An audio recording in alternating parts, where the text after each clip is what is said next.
The last time I saw Joe was at a show that I actually videotaped for the band. I was doing. You got to get this video in here. We got to get this on the air. Yeah. I've got close-ups of him playing piano solos. Tomorrow. I've got great stuff. Can you get it on by tomorrow? I got to look for it because it's in a box somewhere, but I know I can find it. And I'm totally, he didn't seem like the type of guy that would do that. And just seeing that 20 minutes ago on the computer, I totally freaked out. I'm like, I know this guy. You were freaked out when you came in? Oh, I handed that to you. Here's the note. In fact, let's get a document cam shot of this note. I knew this guy, and you look like you've seen a ghost. It really does, because, when you know and you play music with people, I don't know, musicians are, kind of a weird bunch, I guess, but you don't think, they're usually mellow. And Joe was a very laid-back guy. And he kept to him, he wasn't, I'm kind of an outgoing guy. He wasn't like that. He was very, I'm going to get down and play my solo. Here's my solo. He was into Steely Dan and stuff like that. That's what I remember of him being. All right, listen, I'm going to be back live 11 a.m. tomorrow. You guys have done a great job today. The whole crew has. I'm going to be back live tomorrow. 11 a.m. We'll have new developments then. I'm going to do some more work and some more research here, some more witnesses. We got the hotline. People are calling. A lot of great tips, a lot of great info we're tracking down.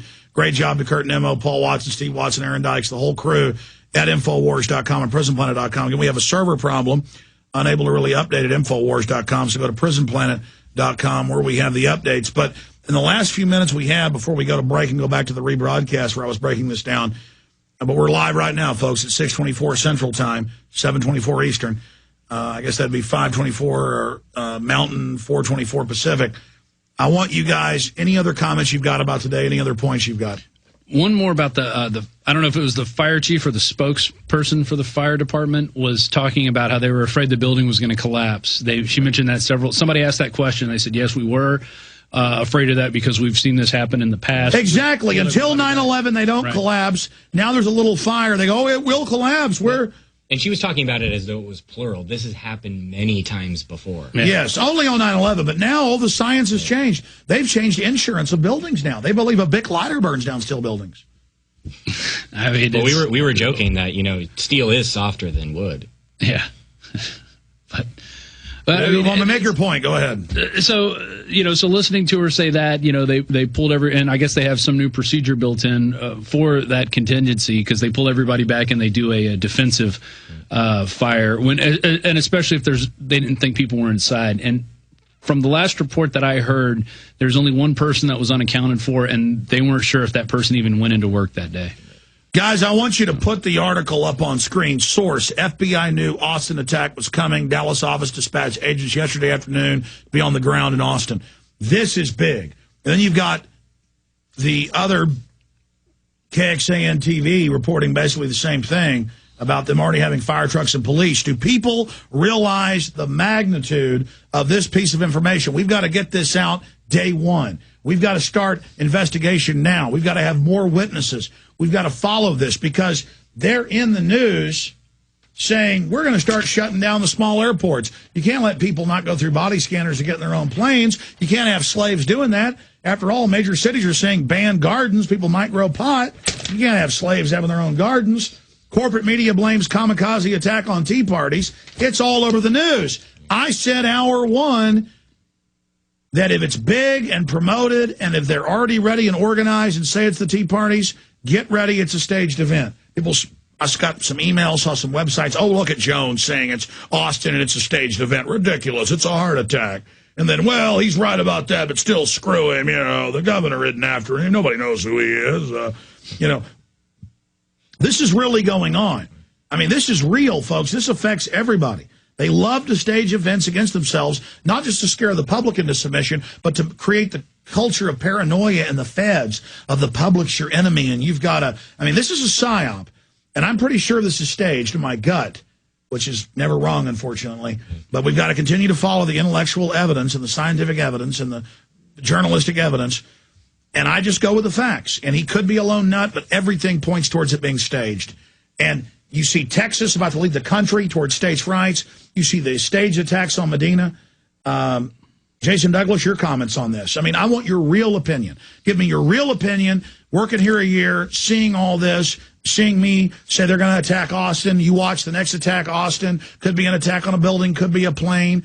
It's confirmed federal informants are trying to provocate people into bombing Brave New Books. I mean, this is real. Yeah. I mean, all you can do, really, is there's so many different perspectives you have to look at the world in when you're looking through the InfoWars perspective. But the thing that really struck me was, and I was in the gaggle of journalists at the site, and they just kept going, I can't believe how fast this information is coming out. I mean, they were perplexed as to, how they came up with this information so fast. And the last time I remember that happening was 9/11. It's just, how do they... Wait a minute, you were with journalists, and they in Austin were like, how do they already know all this? Right. Yeah. And that they're divulging it already. And then how careful... Because normally they'll make you wait 6 weeks to find out if it's not... when it's not staged, like the shooting at the Capitol, the guy shooting the gun, that didn't get any traction. I mean, real stuff gets ignored. Yeah, that barely made the news. Continue. That's key, what you just said. Yeah, so they were flabbergasted as to how... Now, break it down. Where you were, the groups of media. I know you won't know their names. We have video of all this, but what they were saying. Yeah, it was all the major groups. Fox was there. CNN was there.